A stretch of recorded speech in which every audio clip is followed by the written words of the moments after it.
কল্পনা করুন একটা দিন যেদিন এই দুনিয়ার সব কিছু শেষ হয়ে যাবে, মানুষ দাঁড়িয়ে থাকবে আল্লাহর সামনে, আর তখন শুরু হবে আসল হিসাব। সেদিন কেউ কারো সাহায্য করতে পারবে না, প্রতিটি মানুষ নিজের কাজের হিসাব দেবে। যারা আল্লাহকে ভুলে গেছে, গুনাহে ডুবেছিল, তাদের জন্য অপেক্ষা করবে এক ভয়ঙ্কর জায়গা, জাহান্নাম।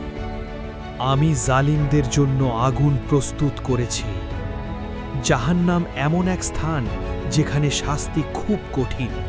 এটা এমন কিছু যা কেউ সহ্য করতে পারবে না। সেখানে মানুষ অনুতপ্ত হবে, বলবে, হায় যদি আমি দুনিয়ায় ভালো কাজ করতাম।